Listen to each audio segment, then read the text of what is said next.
All right. Good evening, everybody. I'm Aaron Fox with KSB Community Wellness. So thanks, everyone, for joining us tonight. We got a great program, Understanding Hereditary Cancer with Cami Doubet. So with no further ado, I'll pass it right on. We can get right into tonight's program. Thanks, Cami. Hi. Thank you. Thanks, Aaron, very much for the introduction. My name is Cami Doubet. Like Aaron said, I'm a genetics nurse practitioner at Illinois CancerCare. I work down here in the Peoria office, but as you guys probably know, we are currently now up in the Dixon area with a new clinic in the last year, and we have several providers that are up there for the oncology clinic. So part of our oncology program has really, over the last approximately 10 years, really taken off, and we have expanded into a larger genetics program. And so I help to coordinate that program as one of the genetics providers. So I just want to talk to you a little bit about that program tonight, hopefully give you some information about what cancer genetics is really all about, kind of the role that genetics plays in the world of cancer today, and just give some real basic information about cancer genetics to start with, and then how you can access resources in your own community if you are interested in doing so. So we'll move ahead with our slide program. Aaron's going to help me out with slide presentation tonight. So this is just a list of our current genetic team members. This program has grown significantly over the last several years. It started out initially with just one physician about 10 years ago.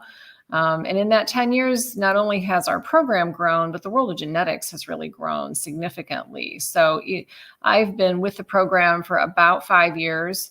And just in that amount of time, we've seen a significant change. So I was one of 2 nurse practitioners at that point in time. And as you can see, we've expanded significantly. We have 3 genetic physicians that work with our program now, including Dr. Fishkin, who is our lead physician. And then we have several nurse practitioners as well, and medical assistants that are kind of our right and left arms. So they're instrumental, but we have providers basically in all of the communities that we practice in today. So there is no lack of access. We have resources available in a variety of ways, including just like I'm coming to you guys tonight with telemedicine. We've really been able to expand our availability to communities by doing a lot of our genetics visits either online or with even telephone visits. So it makes it much nicer for those of you who live outside of the immediate Peoria area to be able to access resources locally and still provide services that we can offer here in Peoria as well. I'll go to the next slide. So one of the primary roles of our genetics clinic is to really help individuals and families to understand if there is a possibility of there being some sort of a hereditary predisposition for cancer due to a specific genetic mutation. And so when we are talking to either family members or patients in the clinic, many times patients want to know, why did I get this cancer? Where did this come from? And other patients come to see us simply because they have a family history of cancer and they're concerned and they want to know if they may be at some increased risk based on their family history. And so there are a couple of things that we evaluate. And one of the things that we do look for basically is an inherited abnormality that could be passed on from family members in the DNA. And those typically are going to be passed from parents to children. And we'll talk a little bit more specifically about that in just a few minutes. But we are looking basically at the DNA. So we are looking for what we call a germline mutation that would be something that could be inherited. And it is in every cell of your body. And that is something that the genetic providers do a health assessment when they talk to individuals in the clinic about their family history to determine if there seems to be some increased risk based on that cancer history in an individual's family. There are other forms of genetic testing that can occur in the world of oncology today. It's actually taken a huge role in terms of offering newer, more targeted treatments available for individuals. There can be genetic testing performed on cancer cells themselves now, as opposed to just doing it on your DNA. So they're very different. Those are 2 different kinds of testing. As a genetics provider, I do not perform testing on tumor tissue. We call that somatic testing. However, our physicians and oncologists would order those tests when it seems appropriate for individuals who are affected with cancer already. When we have someone who already has a diagnosis of a cancer, oftentimes many of the diseases that we treat today have different treatment options available, and some of that does depend on the genetic makeup of a specific type of cancer. Next slide, please. So let's talk just basic DNA. What does that mean? What is DNA? Why do we care about it? What difference does it make? So we are all born with the same 23 pairs of chromosomes. Chromosomes are where all of our genetic material is basically carried, and we inherit one chromosome from each parent on all 23 pairs of those chromosomes. When you inherit one chromosome from mom and one chromosome from dad, we call that an autosomal dominant pattern of inheritance.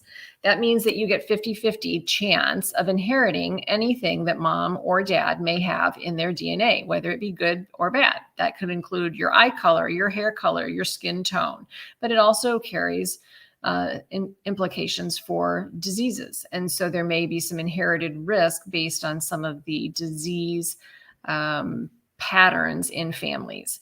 That is including specific genes, and those are the genes are carried through the DNA.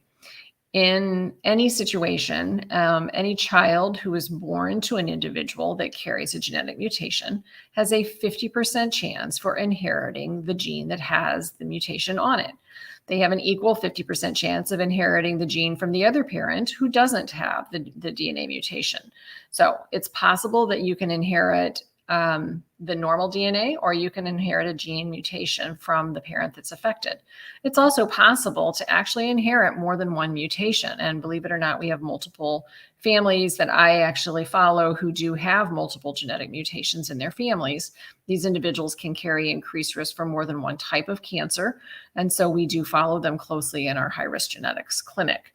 It's less common for that to happen, obviously, but if someone has two parents, each affected by a DNA mutation, then that means that we would each have a 25% risk of actually inheriting both the mutations from both mom and dad. A little bit more complicated, but it does happen, and we do see that occasionally. Fortunately, it is not a common scenario. Next slide, please. So this is just a picture of DNA. So the DNA is basically two strands of genetic material that are linked by different amino acids. And you can see the different amino acids that are causing, or that are kind of linking the two strands of DNA together. That's a little bit more sci-fi, but that's really what the rest of us look like. If you stretched out those strands of DNA that we all have in our body, they would literally cover miles. And so there's a lot of genetic material all rolled up inside every cell that we have, which is kind of fun, a little nerdy, I know, but that's kind of what we get excited about in the world of genetics. So next slide, please. So let's talk about those germline mutations that I mentioned. What is a germline mutation? Where does that come from? So any kind of a gene that changes in a body's reproductive cell, whether it be an egg or a sperm, becomes incorporated into the DNA of every cell in the body of the offspring. So if a germline mutation is passed on from parents to offspring, you have the copy of that gene that does have the abnormality. There are germline genetic testings that require basically a sample of any kind of DNA tissue that we can get. And in our situation, you can use blood, you can use saliva, hair, you can use the swab of the inside of your cheek, or you can do skin tissues. And we usually will collect either a blood or a saliva sample, although we do send some folks off to have skin tissue samples for a variety of reasons as well. All of them are equally reliable and accurate. It just is dependent upon exactly what we're trying to obtain and why we're obtaining it. Next slide, please. So these somatic mutations that I mentioned are really mutations that can occur again after conception, and they can occur in any tissue except for those cells that are the product of conception, both egg and sperm tissue, and they cannot be passed on to children. So these are alterations that occur in an individual that ultimately do, but not always, but can cause cancer and other diseases. So when we are evaluating those individuals already affected by cancers, we will sometimes look at those cancer tissues to see if they do have genetic mutations in those tumor tissues. Those tumor tissues can also then be sometimes a little bit of a clue if there is a potential for a germline mutation as well. Not always, because the cancer cells tend to mutate on their own and create new mutations. That doesn't mean that those are all inherited, though. Next slide, please. So how do you come to see a genetic professional at our clinic? So there's a variety of ways. Again, if someone comes to our office as a new cancer patient with a new cancer diagnosis, they would meet with one of our medical oncologists. Oftentimes, the medical oncologists will do a very thorough family history when they meet with that individual for the first time. And if there is anything in that family that would seem suspicious for there to be an inherited tendency for cancers, oftentimes the oncologist will make a referral for those individuals to speak with one of us in the genetics clinic. They may sometimes even go ahead and order the test themselves, not always, but they may. And then oftentimes they will have you do a follow-up with one of us as the genetic professionals to try to explain the test results and talk about what that might mean for you as an individual already diagnosed with a cancer. Other patients can also refer themselves due to just a family history of cancer. So this is not just for individuals who have already been affected by cancer. Some of these individuals are people who maybe have had a parent or a sibling who was already diagnosed and found out that they had a genetic mutation. And that does happen when we see those individuals. They already know that they have a 50% chance of carrying a genetic mutation and that may have inherited risk for cancer. Other individuals just know that they have a cancer history in their family. They've heard about genetics. They know enough to know that there could be a potential for a genetic mutation that might create risk for them. And so they come to see us as just a self-referral. And those individuals will oftentimes have more information about their family that we can then just explore and talk about and determine if that at that point in time whether they would qualify for doing any genetic testing. Next slide, please. So there are some specific criteria that we look at to determine if an individual really does need to be tested or if they qualify for genetic testing. There's lots of different gene mutations out there, lots and lots of gene mutations. We certainly don't know about all gene mutations that exist today. We do know that certain types of cancers and certain types of even family scenarios carry some increased risk and seem more likely to have an inherited genetic mutation in those individuals or those families. For example, there is a gene that does carry a significant risk for women who are affected by it to develop either breast or ovarian cancers. That gene is called the BRCA gene or BRCA. And in that arena, we see individuals who may have a strong family history of breast cancer. We may see a history of ovarian cancer in those families. There may be a variety of other cancers, even including pancreatic or melanoma cancers in those individuals. And so those are families where we know that there could be increased risk for this BRCA gene. And so we would then determine whether that individual meets the specific criteria. And again, there are very specific national guidelines. There are lots of different governing bodies that determine kind of who really meets criteria based on what we consider to be the most significant risk factors for individual diseases. Other cancers do not always have such clear-cut guidelines. So some of those that we see the most commonly for genetic testing include breast cancer, as well as colon cancer, ovarian cancers, sometimes prostate cancers in men, because there can be genetic mutations linked to those. So those are some of the more common cancers that we get referrals for.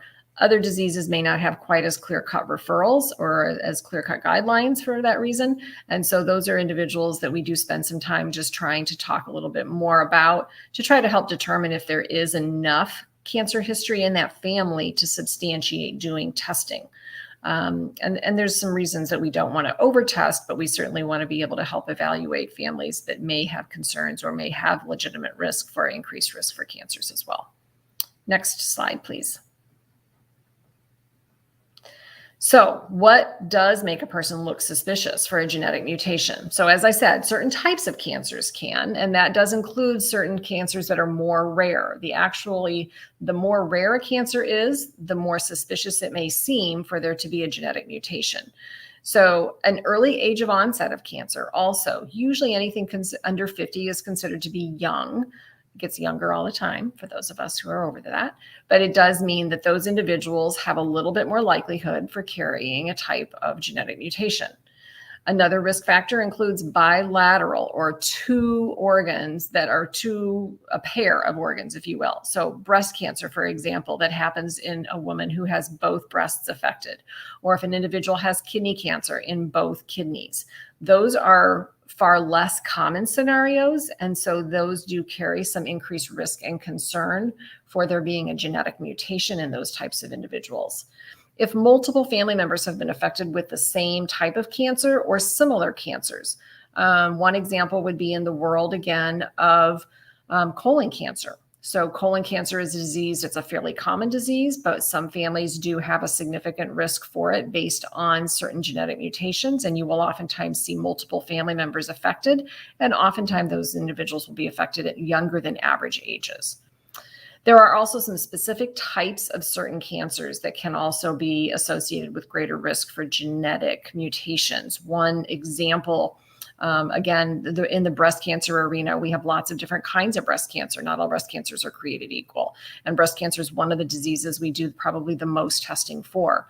In that situation, a woman who has what we call a triple negative breast cancer has a little bit of an increased risk for having an associated genetic mutation. So younger women diagnosed with triple negative breast cancer would always be referred for genetic evaluation.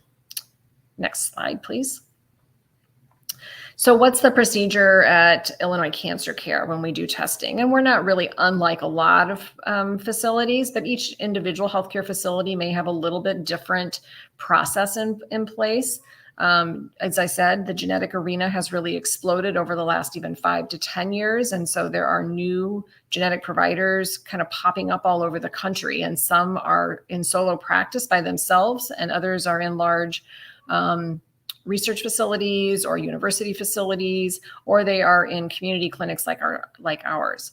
So in our particular facility, we do have providers that meet with a patient to obtain that comprehensive cancer and health history about the family and about that individual's cancer as well. There are, again, certain characteristics to a specific cancer that will make it a little bit more suspicious for a genetic mutation. When you meet with that individual genetic provider, then they would make a determination whether you, number one, qualify for genetic testing based on your specific scenario. Do you have a specific cancer that appears to have the suspicious characteristics for a genetic mutation? Or do you have a family history that appears to be suspicious for the genetic mutations? And if so, then they would have a conversation about what that means for you as an individual and explain sort of what the implications for that could be. So, again, we would obtain a sample of DNA, and that usually involves either a blood draw. If you are in one of our facilities, that is by far the easiest and most reliable way to get a good DNA sample, and it's quick and easy right there in the clinic. You can also have a saliva sample obtained, as I mentioned before. Those actually can be sent to an individual's home, which is kind of cool because people can actually be, in their own kitchen and do a saliva sample. Those kits are sent out in the mail. They come straight to your home. You literally pick them up out of the mailbox. Excuse me. And then you would be able to collect the saliva sample and then send it right back in the U.S. Postal Service. So those are sent out to a large national genetic laboratory. We do not run the genetic labs in our office because it is a special type of lab equipment that's required for that. And so there are several large national genetic labs that really run the majority of genetic testing. We use a laboratory in California called Invitae. Invitae has a lot of resources available. They're a large reputable national lab. And so they also work with us very nicely. Usually the specimens are sent out same day or the very next day, but have to be sent within 72 hours. And typically we will get results back within 2 to 3 weeks. Once we have those results back, then one of our medical assistants will usually reach out to individual patients and get them set up to come back and talk with the healthcare provider that ordered that testing for them. Next slide, please. Patients do have to have a consent form signed for genetic testing, and that is because there are some implications for the testing that you really want to be aware of before you make a decision about genetic testing. There is a federal law called the GINA Act. It stands for Genetic Information Non-Discrimination Act, that was actually passed in 2008. And it was passed with the intention of protecting individuals who carry a genetic mutation from any discrimination for either health insurance or for long-term kinds of insurances. Or I'm sorry, for employment purposes. It doesn't apply to life insurance or long-term kinds of insurances.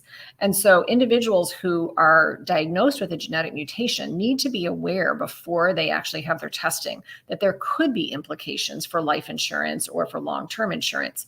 And so it doesn't affect any insurance that's currently in place, but it could have implications for future insurances down the road. Next slide, please. As far as test results, there are really 3 individual test results that can be returned on every gene that we actually look at. And so in some situations, we test for genes that are indicated based on an individual or a family history of cancer. And so if an individual has a new cancer diagnosis, we certainly will look at the genes that we know to be associated with that cancer, but we also will still include the information that we have about their family. So most of the time, individuals have what we call a panel genetic test, meaning that there's a group of genes that they call a panel associated with either one or specific types of cancers. And we will test that patient for all of the genes that we know it to be associated with those cancers. There could be anywhere from a half a dozen genes to up to 100 genes. And so depending on each individual's family history and cancer history, there will be some will have a far more limited number of genes and others will have a much greater number of genes. Not all cancers are genetic. And so this is really important information because it's really important to understand that when an individual has a cancer diagnosis, most people want to figure out where it came from or find out what the cause for this was. And really only in the grand scheme of things, about 10 to 15% of individuals affected with cancer have a known genetic mutation that is correlated with their particular cancer. So not all cancers have a genetic background that we can actually link to their specific cancer. And we do talk about that when we go through these results. Next slide, please. So again, there are 3 possible test results for each gene that are tested. You can get a positive result that says, yes, you do carry a genetic mutation that does carry increased risk for cancer. Does not mean you're going to get cancer. It does mean that you may have increased risk. And with that information, then we can then be more proactive about trying to do things that will reduce risk for those cancers. You can get a completely negative test result that says, of the genes that we're testing, there isn't anything that we see that's abnormal. So we don't have any reason to suspect that that cancer had anything to do with any particular genetic mutation. That does not always mean that there's not increased risk in a family. It just means we don't have a specific gene that we can pinpoint for that reason. And then the third result is something called a variant of uncertain significance. And this is everyone's least favorite because the variant means that there's something in a gene that doesn't look totally normal. But the reality is that we don't have enough data on that specific change to know if it actually carries any increased risk for cancers or not. Most of the time, those will eventually gather enough data to be reclassified. And about 90% of the time, they get reclassified to be benign. However, in about 10% of the situations, they do get upgraded to be something that we call a pathogenic mutation, meaning we find out that there is enough information to correlate it with increased risk for cancers. Next slide, please. So what kinds of cancers have genetic mutations? I've talked about some of those already, but one of the more common cancers that we see for women is breast cancer. Breast cancer is the most common cancer for women in the United States. 1 out of 8 women in the United States get that cancer. And these are cancers that are so common that oftentimes women assume that there must be a genetic connection, especially if they have family history. The reality is 1 out of 8 women in the United States get breast cancer today, and that's assuming that you live to be in your 80s, not at 30 or 40 or 50 years old. However, of all the women that are affected with breast cancers, only about 10% of them actually have a known genetic mutation. So the vast majority of breast cancers are still not genetic, even though they may still have some family history of cancers. Next slide, please. Prostate cancer is the most common cancer for men in the United States. Somewhere between 15 to 20% of men in the United States will develop prostate cancer if they live long enough. Again, it's a disease that you see more commonly in older men, but we do sometimes find it in men who are diagnosed as early as in their late 40s, early 50s. Again, these younger men are going to be a little bit more suspicious for carrying some type of a genetic mutation. The BRCA genes that I mentioned previously that are known to be associated with risk for breast and ovarian cancers in women also do carry increased risk for prostate cancer. And so when a man finds out that he has a genetic mutation that could potentially increase risk for prostate cancers, we start doing screenings at a younger age. We also would look at the other family members that may have increased risk for prostate cancers due to genetic mutations as well. And then we would talk about how to move forward to counsel those individuals. Next slide, please. Other cancers that we know that do have some association with genetic mutations include some that, again, are more rare cancers, ovarian cancer being one that only affects less than 2% of all women in the United States. Pancreatic cancer, another one, very rare cancer, still affects less than 1 to 2% of individuals in the United States. And again, the more rare the cancer, the more common we may see some increased risk for a genetic mutation. Other more common cancers, though, colon cancer. Colon cancer is the third most common cancer in the United States for both men and women. It now affects almost 5% of the population, unfortunately. And for that reason, they do have increased screening guidelines recommended for anybody, whether they have a family history or not, and whether they have a genetic mutation or not. Kidney cancer also is another one that can have some genetic mutations associated with it. Not all of these are as well understood. Some have far more information and data than others, but we are learning a lot more about them as we go. And so these are genes that, or these are cancers that we do recognize warrant oftentimes further additional genetic testing in these individuals. And when we do identify a genetic mutation, it allows us then to be more proactive with cancer screenings. So we can do earlier mammograms. We can start colonoscopies at a younger age. We can start those prostate exams for men at 40 or 45. These are ages that we wouldn't normally start those kinds of screenings. They can also offer additional other imaging sometimes for different kinds of cancers that might be harder to discern, particularly based on symptoms or physical exams. And even sometimes there could even be surgical implications for further risk reduction. Next slide, please. Benefits of genetic testing, again, proactive screening to reduce the risks. There can be reproductive implications as well. So for young people who are still in their childbearing years, there are options for them to consider doing pre-conception counseling, where they can consider their options for reducing risk for passing on genetic mutations to their future children if they would choose to do so. It does involve doing a little bit more fertility planning, but that is an option for individuals that are interested. Children of the mutation carriers may benefit from making different lifestyle choices. So younger individuals who don't have cancer but find out they're carrying a mutation and have increased risk can certainly make some different lifestyle choices. Things like healthy lifestyle, including diet and exercise, alcohol and tobacco, all have bearing on risk for cancers. And so that's good information for individuals to know early on. And then some mutations do carry the greatest risk for individuals that inherit copies from both parents. And so you have a condition called an autosomal recessive condition, meaning if someone has a child or is going to have a child and they know they carry a mutation, they may want to have their partner tested for that same mutation, because they know that if the child is born and has both copies of the genetic mutation from both parents, that child may have a significant risk for other significant health issues. And so again, it involves doing some counseling and testing either prior to having a child or when the children are very young prior to having any of those significant health issues. Next slide, please. So again, just kind of in a quick summary, there's a lot of pros and cons to doing some genetic testing and counseling, but in our arena, we really do feel like the pros definitely outweigh the cons, only being that sometimes there can be some anxiety associated with knowing about genetic mutations, but we really try to focus on the things that we can do to help reduce or minimize risk by having this information available to individuals even before they have a cancer diagnosis. If you have any interest in pursuing any kind of a genetic referral for yourself or someone in your family, if you have a family history of cancer that you just want to learn more about and get more information about, you are more than welcome to call our office. Our contact information is here on the last page, and Nicole and Rachel are our fabulous schedulers and genetic assistants that help us with all of the coordination of scheduling and making referrals. So please feel free to reach out to us at any point in time and let us know if you do have questions, or if you have interest in making an appointment with us. I think that's all I have. I could go on for a lot longer, but I don't want to overextend my welcome tonight. So thank you so much for allowing me to be with you tonight, and please feel free to give us a call. Have a great night.